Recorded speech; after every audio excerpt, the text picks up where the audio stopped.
Good morning and welcome to the 2015 school year. I am so excited to have you joining our campus. First, I want to tell you a little about myself since I am a new principal here at this campus.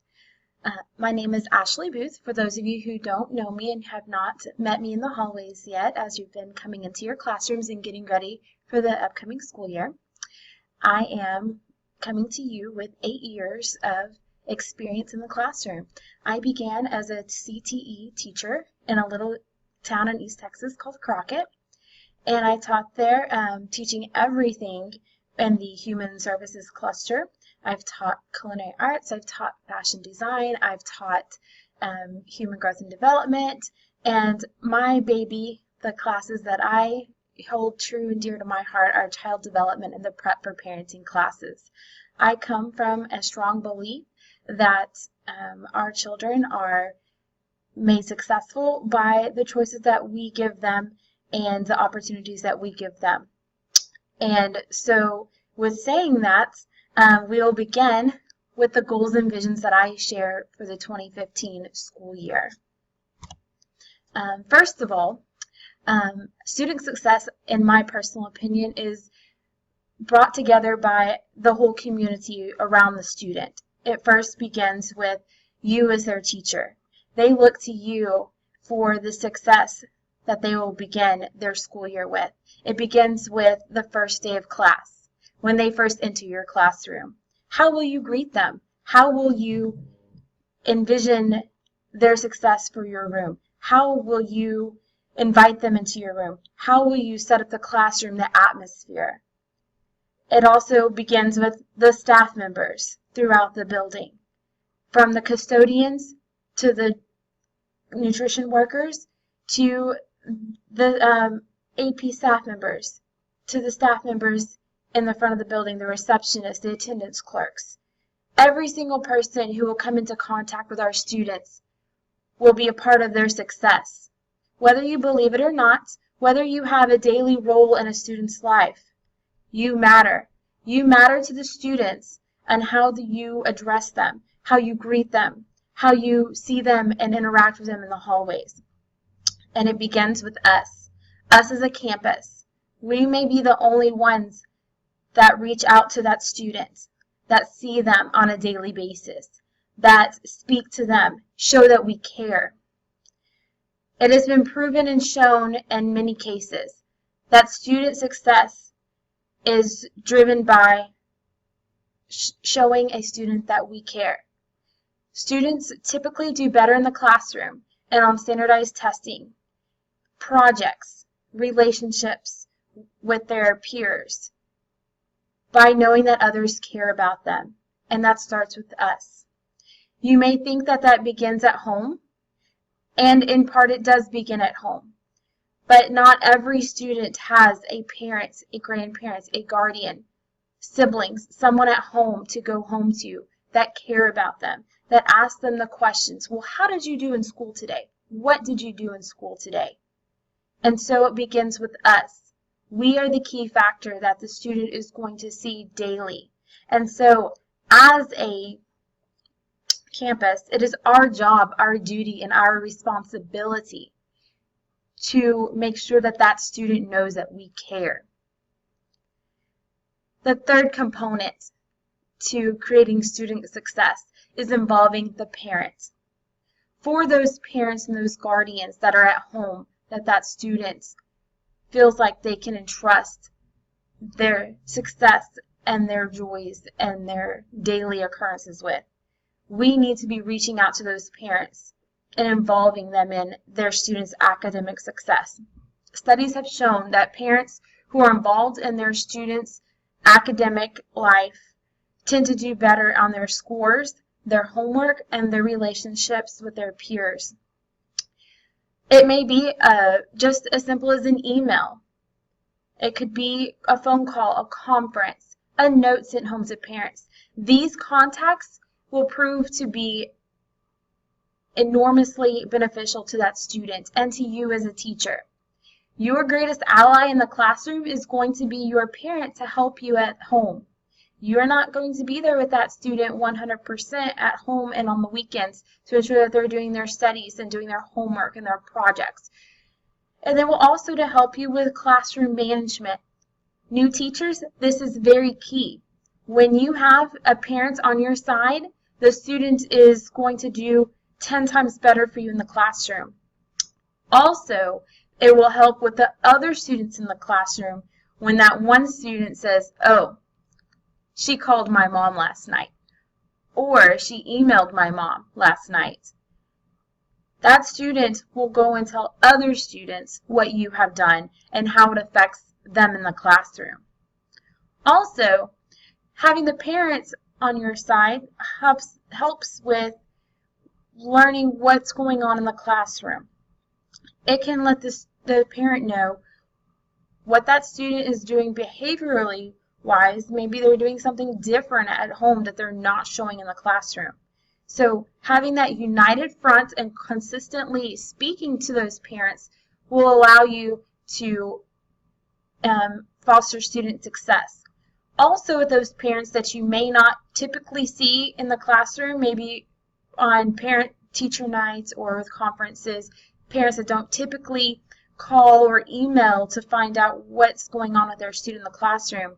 When you start to reach out to those parents, studies have shown that they will become more involved in the classroom. And so I want to encourage each and every one of you to keep a log and to constantly be in contact with your parents. And it doesn't have to always be a phone call or an email. It could be keeping your updated website. I'm going to encourage each and every single one of you to keep an updated website with your information about what is going on in your classroom. Classroom assignments, your syllabus, events, projects, your extracurricular activities that might be associated with your class. Everything that parents may find valuable to their student success should be on your website. I will be checking them regularly to make sure that you are, in fact, reaching out to the parents and utilizing that resource that we have on our webpage. Each and every one of you have a free webpage, part of the district plan, and you can also utilize other sites such as Google to create your own free website if you want to link it onto our district's page. And then lastly, I believe the last component of student success is involving the community. Community members want to be involved on our campus. They love to see what our students are doing in the classroom and outside of the classroom. Bridging that barrier between the community and your classroom is very key. There are tons of service projects that you can do with your students in any grade level and any subjects, and also community members love to come in and speak to our students on topics relevant to them, and it can give you a real-world experience on relating whatever topic you're teaching in class to the community and having them apply it to their world. So I want to encourage you to utilize our community. We have tons of resources available for you at your disposal. So you need to, it starts with our campus, teachers and staff, include your parents, and using the community. Okay, to accomplish these goals in using your parents, teachers, staff members, and community members, I want you to utilize all available resources to yourself. First, it begins with your colleagues, people in your field on our campus and outside of our campus, maybe through professional associations. Use those colleagues available to you for resources for help in your classroom. So many times I found it useful to call up a friend of mine and ask them for help or advice, or maybe a new way of teaching an old lesson in my classroom. One of the very first things I did when I was called to teach fashion design, by the way, I am not a fashionista. I don't sew regularly. When I first got my fashion design class, I did not even know how to turn on a sewing machine. But when I called on a veteran teacher from a nearby school district, a lady that I had met at a professional development conference, she was more than happy to give me all of the resources that she had used over the years in learning how to sew and teach sewing to her students. as I said, I didn't know how to turn on a sewing machine. I didn't know how to sew. So what I did to teach my students how to sew was what was recommended to me. I told the upper level students to make a how-to video on how to thread the sewing machine and create a simple pillow for me.